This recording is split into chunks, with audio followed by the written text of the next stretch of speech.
Hi everyone, our video presentation is on eutrophication in the Gulf of Mexico. Eutrophication occurs when a body of fresh or salt water receives a surplus of nutrients which causes algae blooms and decreases oxygen levels. Areas that have undergone eutrophication are referred to as hypoxic or dead zones because fish and other marine life cannot survive in the oxygen-depleted water. One specific area this is occurring is in the northern Gulf of Mexico. This specific dead zone reoccurs every summer and starts at the mouth of the Mississippi River and can extend as far west as Texas. The excess nutrients come from the human-dominated ecosystems that lie in the watershed of the Mississippi River. This is a huge basin that stretches from the southern tip of Louisiana all the way into Canada.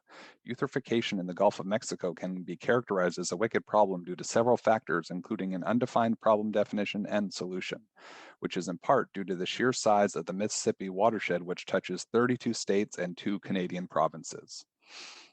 Other characteristics include eutrophication being irreversible and unending, since the dead zone keeps reoccurring every year. This means that the changes can't be undone because the ecosystem works several months to repair itself only to be ruined the following summer. The final two characteristics that make this a wicked problem are that it's unique and urgent. This is because the Mississippi River's huge watershed is completely unique with all the different types of natural and human-dominated ecosystems it touches. And we know it's urgent because the annual surveys that have been done since 1985 indicate the dead zone is continually increasing in size and frequency. So who are the stakeholders involved in this problem? Let's start with farmers. The largest agricultural area of the United States is referred to as the Corn Belt, whose waste feeds directly into the Mississippi River. Following the Green Revolution of the 1950s, agriculture took a turn towards something known as monoculture on a huge scale. When farmers use the land for a single crop, the crop takes up all the nutrients in the soil, and then the soil is left without anything to replenish it. The solution? Farmers add nitrogen and phosphorus to their soil, but since the soil is not maintained naturally, as soon as it rains, most of those nutrients are carried away with runoff, straight to the rivers and eventually to the ocean. Also, a high demand for meat product causes farmers to increase the number of cows on their farms, whose waste also ends up in the rivers. Farmers have to make a living by using the tools and knowledge available, which leads us to the next group that have a say in eutrophication: governments. A lot of these farms are funded by subsidies that entice farmers to continue monoculture. The largest portion of food subsidies goes towards livestock, followed by grains, two of the major contributors to excess nutrient runoff. Governments, local and federal, should stop incentivizing farming habits that are harmful to the environment and instead incentivize sustainable farming, such as polyculture or permaculture. On top of that, local governments of large cities whose waste ends up in the Mississippi River must apply better waste and stormwater management to prevent their own excess nutrients from entering the Gulf. Is there anyone else involved in this wicked problem? Well, yeah, the fishing and tourism industry. They feel the direct effects more and more each year. Fish are dying in these hypoxic zones. Pockets of dead zones are interrupting migration habits, lessening the population of wildlife even further out to sea. And when excess algal blooms form, it's not exactly appealing to tourists for many reasons. We all need to come together to find middle ground that allows farmers to produce their crops and cities to effectively manage their waste so that the fishing and tourism industry can thrive, and ultimately so the ecosystems of the Gulf of Mexico can flourish. All right, so I think we can all agree that eutrophication is a tremendous problem.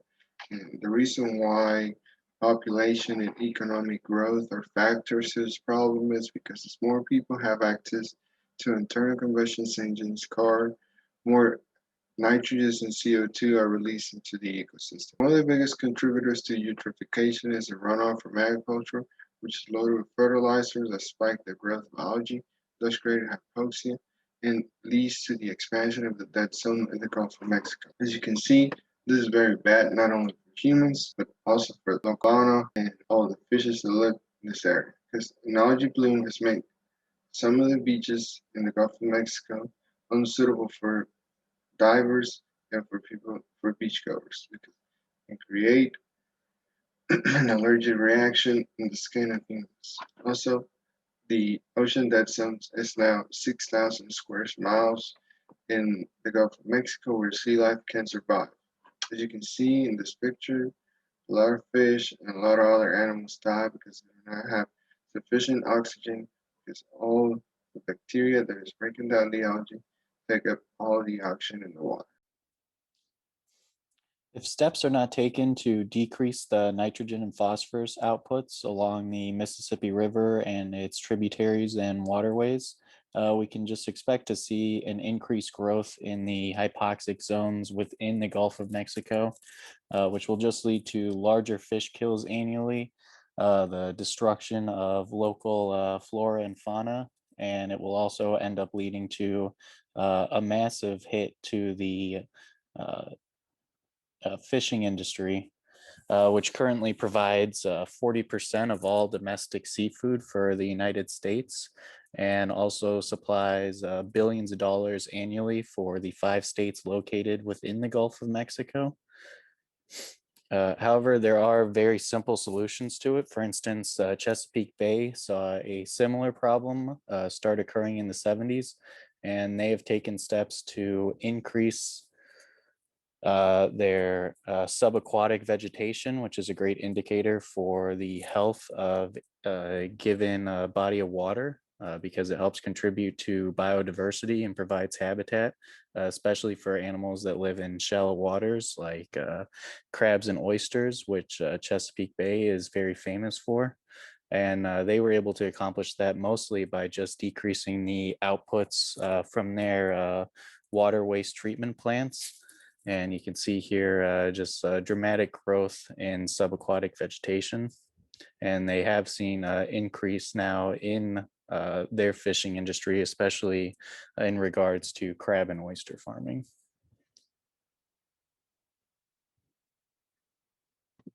As you have heard from my fellow groupmates before me, our focus is on the Louisiana coast and the Gulf of Mexico.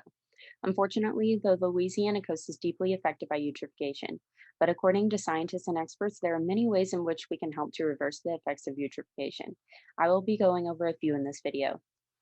So the first strategy we would implement would be to gather experts and scientists who specialize in eutrophication to conduct research and find how bad the eutrophication is currently and what steps we would need to take to get back to a healthy ecosystem along the coast of Louisiana. The second strategy would be to raise awareness. This could be done in many ways, but one way would be to share the research findings through the media. This is a route that could reach many people and could educate many who are not aware of this wicked problem already. We could also hold events for major shareholders in this issue, like farmers, residents, and government officials. This would again help to educate them on the problem and how they can make a difference. The next strategy that would be beneficial would be to work with government officials to try and get policies in place that could hold some shareholders accountable. Two shareholders that have a major impact on eutrophication are farmers and industries. They contribute a lot of excess nutrients from their current practices. If policies were put in place to change these practices to become more sustainable or restrict them from the amount of nutrients they can use, then it could be a major game changer. The last strategy is to implement incentives. These incentives would help to keep shareholders accountable as well. They can keep shareholders from contributing so much to this issue. One example of an incentive could be to give tax breaks to farmers or industries for using more sustainable practices, which could be implemented by government officials. Sadly, there is not any one-size-fits-all solution to this wicked problem, but these strategies are great steps to move towards a more sustainable future for the animals, ecosystem, and shareholders alike.